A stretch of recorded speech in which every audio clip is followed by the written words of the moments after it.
¡Os maldigo! Por siglos, la historia nos ha dicho que Juana de Castilla, mejor conocida como Juana la Loca, padecía una enfermedad mental que la llevó a su reclusión y desgracia.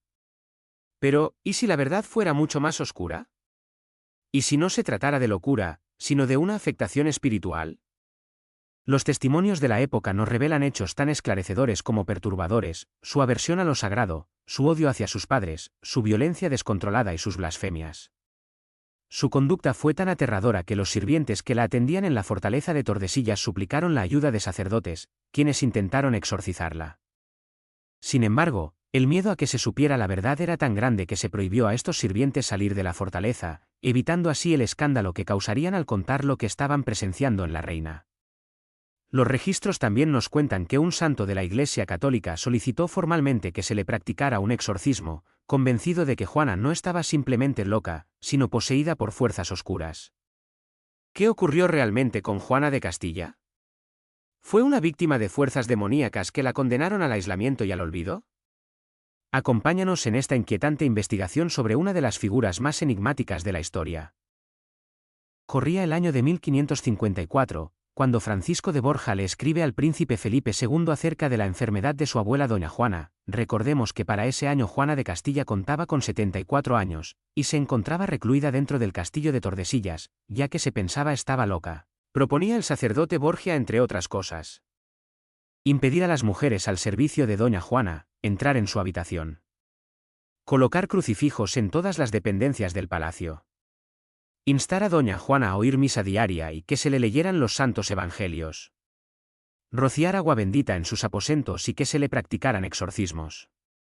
Felipe aprobó todas menos el agua bendita y los exorcismos. Con esto queda claro que el sacerdote Francisco de Borja sospechaba que la reina Juana podía estar siendo víctima de alguna afectación diabólica. En 1508, estando Juana en la villa Arcos de la Frontera, donde la había dejado su padre Fernando, el rey de Aragón, cuidada por un confesor, 10 capellanes y guardias armados, el obispo de Málaga, Diego Ramírez de Villaescusa, le informa al rey Fernando que la reina Juana duerme en el suelo, no se cambia de ropa interior, ni se peina ni se lava la cara. Su falta de higiene es grande, tanto en su rostro como en las demás partes de su cuerpo. Come en el suelo, en platos de barro, que luego esconde debajo de los muebles. Su vestir es tal que casi no es permitido nombrarlo así. Pierde muchas veces la misa, porque suele almorzar a la hora en que se celebra y no encuentra ocasión de oírla en el resto del día. Por temor a que en tal estado Juana enfermase, fue recluida en el Palacio de Tordesillas el 20 de febrero de 1509, a la edad de 29 años, allí permanecería encerrada el resto de sus días, en total abandono espiritual y físico. La reina Juana fue la tercera de los hijos de Fernando II de Aragón y de Isabel I de Castilla. Nació en Toledo el 6 de noviembre de 1479. Desde muy niña, en su 6º año, la pequeña Juana rechazaba la religión. Se negó a la oración, al estudio del catecismo, a la confesión y a arrodillarse. De joven Juana era la más bella de los hijos de los reyes católicos, tenía una resplandeciente melena negra, la piel morena y los ojos de un verde mar que parecían clonados de los de su madre, la reina Isabel, la católica.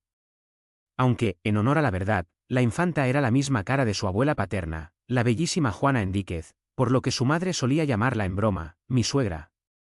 Como era costumbre en la Europa de esos siglos, Isabel y Fernando negociaron los matrimonios de sus hijos con el fin de asegurar objetivos diplomáticos y estratégicos.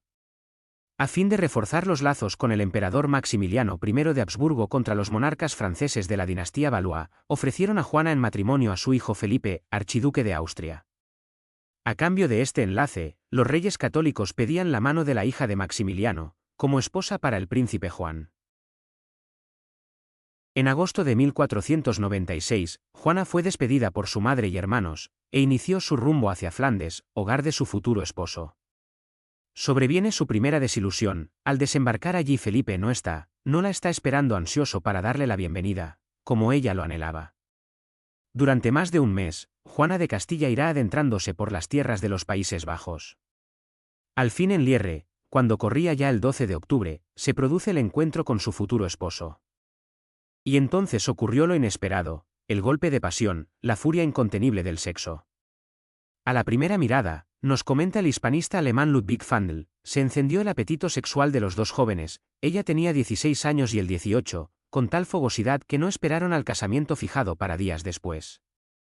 En la Edad Media, Flandes era una de las principales provincias neerlandesas, bajo la influencia del duque de Borgoña, donde la moral era muy relajada y las relaciones entre ambos sexos no se veían restringidas por las costumbres morales. Los muchos burdeles eran visitados por hombres y mujeres y sus cónyuges no encontraban mal alguno en que cada cual visitara eventualmente un prostíbulo. Las muchachas del campo tenían por costumbre ejercer la prostitución para ganarse su dote para la boda.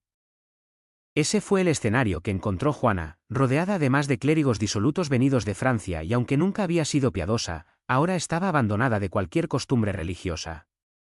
Su ahora esposo, Felipe, podía ser hermoso, pero tenía el alma corrompida por la crueldad y el orgullo, entregado a costumbres disolutas propias de la región y a una indiferencia religiosa que rayaba en la apostasía. Se rumoreaba que utilizaba una suerte de brujería para mantener sometida a Juana. Sus súbditos lo llamaban Felipe el Diablo, un apodo que jamás pronunciaban en voz alta por temor a la horca. Felipe se jactaba de haber sometido a Juana, proclamando que nadie, ni siquiera sus propios padres, los reyes de España, ni sus consejeros reales, podrían ya ejercer influencia alguna sobre ella, pues solo él tenía el control absoluto sobre la voluntad de su esposa. Nada hay que temer. La infanta servirá antes a su esposo que a sus padres. Y era verdad, el alma de Juana había sido aislada de cualquier otra influencia, que pudiera desafiar el poder de Felipe sobre ella. Os lo ruego, os apoyaré siempre, en todo. Renunciaré a mis padres si vos me lo pedís, pero no me dejéis. Ciertamente, después de casarse con Felipe el Hermoso, el comportamiento de Juana se volvió muy inquietante, manifestaba síntomas de una probable posesión, pues mostraba descontrol del cuerpo y de las emociones, una naturaleza rebelde, agresiva, blasfema e idólatra, opuesta a todo lo sagrado y moral, exacerbada en la corte de Flandes, donde se daban a todos los vicios y eran poco religiosos. Su madre, la reina Isabel, ya aseguraba que su hija había sido embrujada por su yerno Felipe, el Hermoso. Es un encantamiento. Felipe ha poseído su espíritu. El primer ataque contra la virtud se dio cuando Juana accedió a relaciones carnales, sin el sacramento del matrimonio, y es que Juana, al no orar ni fortalecer su espíritu, se hizo vulnerable a las seducciones malignas. Perdió el control sobre su voluntad, su cuerpo y su alma, manifestando una lujuria permanente que la doblegaba a Felipe. Desde un principio no opuso resistencia a las artimañas de seducción que usó Felipe para dominarla y poseerla, convirtiéndose en su dios. La posesión o dominación pueden darse a través de hechizos que conllevan a la pérdida de control sobre el cuerpo y el alma. Los demonios se consideran instigadores de los pecados capitales, entre ellos la lujuria. La pasión sexual desenfrenada que Juana sentía hacia Felipe y mediante el cual él la dominaba y mantenía sometida, podría interpretarse como un ataque contra la virtud. El demonio busca alejar al individuo de la pureza y la moralidad, tentándolo hacia comportamientos contrarios. Un descontrol del cuerpo y de las emociones, el sometimiento mediante brujería, provoca un dominio parcial o total del demonio sobre la persona, llevándola a realizar actos que normalmente rechazaría, como conductas sexuales desmesuradas y pérdida del pudor y la dignidad. Una de las manifestaciones graves de la influencia diabólica es la animadversión hacia los propios padres, expresada en maltrato y rechazo. Cada encuentro o comunicación de Juana estuvo marcado por desprecio y una actitud desafiante. Este comportamiento no solo reflejaba una ruptura con la autoridad y el amor familiar, sino que también respondía al patrón que el demonio fomenta, desprecio por el cuarto mandamiento, honrar a los padres. Sin embargo, esta hostilidad no surgió de la nada. Coincidió con un cambio radical en su personalidad que ocurrió tras su matrimonio con Felipe el Hermoso. Antes de su unión, Juana no había mostrado signos de desobediencia extrema, y aunque desde niña manifestaba cierta indiferencia religiosa, no sentía aversión a lo sagrado. Su transformación fue abrupta y profunda, claro indicio de que su entrega apasionada e irracional a Felipe pudiera haber sido inducida por medios oscuros. Todo esto hace pensar que Felipe recurrió a la brujería para doblegar su voluntad, generando en ella un apego obsesivo hacia él y, al mismo tiempo, un rechazo visceral hacia sus padres. ¿Lecciones de amor me va a dar una cornuda? ¿Una lerda que ha mirado hacia otro lado mientras su marido yacía con otras? ¿Una ramera que retiene a su hija en contra de su voluntad? Maldita seáis, madre, y maldita sea la desgracia que me causáis. Ojalá ardáis en el infierno por ello. Palabras tan crueles e insolentes y un trato tan despiadado, acortaron la vida de la ya muy enferma reina Isabel. En una carta a su embajador en Bruselas, la reina madre reconoce que ella jamás hubiera tolerado de nadie palabras tan crueles e insolentes, y tan fuera de lo que una hija debe decir a su madre, que si no hubiera sido consciente del deteriorado estado espiritual en que Juana se hallaba, no se lo hubiera tolerado de ninguna manera. Este alejamiento de sus padres no fue casual. Felipe, un hombre ambicioso y calculador, quería debilitar los lazos de Juana con su familia, para asegurarse de que fuera él, y no ella, quien ejerciera el poder que legítimamente le correspondía a su esposa. Su cercanía con el rey de Francia, enemigo declarado de los reyes católicos, refuerza la sospecha de que sus intenciones no eran solo gobernar a través de Juana, sino utilizarla como una ficha en sus propias aspiraciones políticas y dinásticas. Así, la combinación de influencias malignas y manipulaciones humanas sumió a Juana en un estado de aislamiento, dolor y pérdida de identidad. Su mente y espíritu quedaron atrapados en una telaraña de dominio, obsesión y fuerzas oscuras, dejándola completamente vulnerable ante poderes que escapaban de su control. Las conductas irracionales, manifestadas en agitación extrema y pérdida del control, que desafían la armonía y la dignidad humana, son las señales más comunes de la pérdida del dominio sobre el propio cuerpo y un signo de que una fuerza externa ha tomado el control, manifestando su presencia a través de actos agresivos y autodestructivos. ¡Maldita hija de puta! Debería haber matado a vuestro hijo, y no a vos. Os pudriréis en el infierno por lo que me estáis haciendo. ¡A mí! ¡Vuestra propia esposa! La idolatría. Juana confesaba a su esposo como su Dios, lo que además de rechazo a lo sagrado es idolatría, algo que la tradición considera promovido por fuerzas demoníacas para alejar a las almas del único y verdadero Dios. Mi alma esperaba a Felipe. Es Dios para mí. Blasfemáis. Tras la muerte de Felipe el Hermoso, el hechizo que la ataba a su esposo no solo persistió, sino que pareció intensificarse, llevándola a un estado de mayor trastorno y desesperación. Su apego enfermizo se convirtió en una obsesión aún más profunda, negándose a aceptar su muerte y aferrándose a su cadáver como si su espíritu aún la poseyera. Su peregrinación nocturna con el féretro y su comportamiento errático reflejan no solo un duelo desbordado, sino la manifestación de una atadura espiritual oscura que la mantenía prisionera, incluso después de la muerte de su esposo. Estando recluida en el palacio de Tordesillas, Juana rechazó cuidados y medidas básicas de higiene, hacía todas sus necesidades fisiológicas sin salir del lecho. Llagas y úlceras purulentas colonizaron su cuerpo, que empezó a gangrenarse. Juana de Castilla, una reina de la que se esperaría ser ejemplo de fe, muestra una repugnancia absoluta por lo sagrado, se niega a escuchar misa, rechaza la confesión y la comunión, y ordena retirar los altares de su presencia.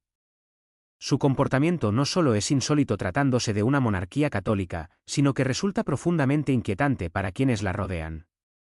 Pero lo más aterrador es lo que los sirvientes presencian a puertas cerradas. Lo que ven los horripila tanto que, desesperados, recurren a sacerdotes para que le practiquen exorcismos en secreto. Sin embargo, estos rituales fracasan, no son realizados por exorcistas expertos, y la oscuridad que parece haberse apoderado de la reina permanece intacta. Juana se tornaba a veces violenta, golpea a las damas de servicio de su estancia o les lanza cosas, se cuenta que algunas fueron heridas en la cabeza. El horror es tal que aquellos que han sido testigos de los trances de la reina quedan prisioneros junto a ella en Tordesillas. Se les prohíbe salir del castillo, pues se teme que, si afuera se enteran de lo que han visto, el escándalo sea imposible de contener. El príncipe Felipe, nieto de la reina Juana, enterado de todo aquello, envía al futuro santo de la Iglesia Católica, el jesuita Francisco Borja, para que preste su auxilio espiritual a la reina Juana. En una de las visitas del jesuita a la reina, ésta se justifica expresándole que no podía orar ya que almas muertas se lo impedían, le quitaban el misal y libro de horas de las manos, se burlaban de sus oraciones, escupían las santas imágenes y ensuciaban la pila bautismal. Cuando el sacerdote decía misa, intervenían groseramente, volteaban el libro de misas y obligaban a pronunciar al sacerdote solo las palabras que ellas querían. ¿A quiénes se refería doña Juana? De acuerdo con los testimonios del exorcista del Vaticano, Gabriel Amort, consignadas en su libro Memorias de un exorcista, a veces en las opresiones espirituales, intervienen almas condenadas, aquellas a las que Juana refería que se autodenominaban almas muertas. Se entiende que en el caso de Juana la Loca, no solo Lucifer estaba involucrado en su tormento, sino también almas condenadas. El padre Amort relata casos donde los demonios no actúan solos, sino que a veces están acompañados por almas condenadas, que quedaron bajo su dominio. Estas almas, aunque humanas, no tienen posibilidad de redención, pues su condena ya fue dictada por Dios, los demonios pueden usarlas como instrumentos de tormento. En los exorcismos, a veces se ha reportado que estas almas manifiestan odio hacia lo divino, desesperación y blasfemias, algo que coincide con los testimonios de Juana. Francisco de Borja, conocido por su devoción y experiencia en temas espirituales, insistió en que se enviara a un sacerdote especializado en exorcismos, no solo para expulsar a Lucifer, sino también para liberar a Juana de la influencia de esas almas condenadas. El hecho de que Francisco de Borja insistiera que se requería un sacerdote experto en este tipo de casos, sugiere que reconocía un caso de gran complejidad, donde no solo un demonio, sino múltiples entidades, incluidas almas condenadas, estaban implicadas. Juana no estaba simplemente loca, sino espiritualmente oprimida por fuerzas malignas, que la sumieron en un estado de desesperación y aislamiento. San Francisco de Borja insistió en la necesidad de, con la máxima discreción, convocar a sacerdotes exorcistas con la autoridad y experiencia necesarias para enfrentar a los espíritus malignos que afligían a la reina Juana, las denominadas almas muertas y, posiblemente a Lucifer. Además, propuso la celebración de misas especiales y la realización de peregrinaciones. Aunque Felipe dejó estas decisiones a la discreción del jesuita, la autorización para la intervención de los exorcistas nunca se concedió. Se consideró más conveniente difundir la versión de que Juana estaba loca. De este modo, en lugar de enfrentar la posibilidad de una posesión o influencia maligna, se optó por confinarla en Tordesillas, permitiendo que la historia la recordara como una mujer loca, en lugar de reconocerla como una víctima de fuerzas que nadie quiso confrontar por el escándalo.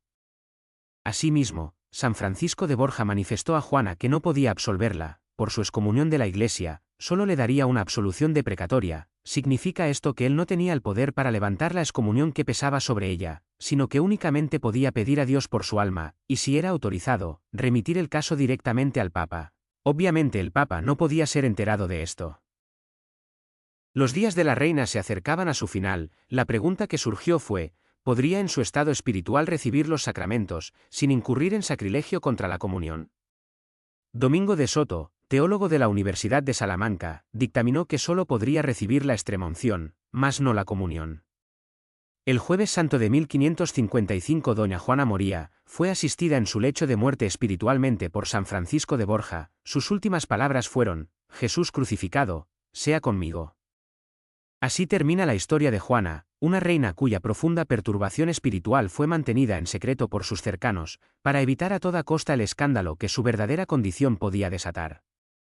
Para ocultarlo incluso se escribió la historia a su medida, se archivarían sus documentos, colocándoles el sello distintivo, Juana, la loca, fijando así en la memoria colectiva y por los siglos de los siglos, que Juana, la reina, estaba loca. Si te interesan las historias y reflexiones espirituales sobre personajes que marcaron la historia, o tuvieron un papel clave en la Iglesia, suscríbete, activa la campanita y acompáñame en este recorrido por el pasado. Nos vemos en el próximo vídeo.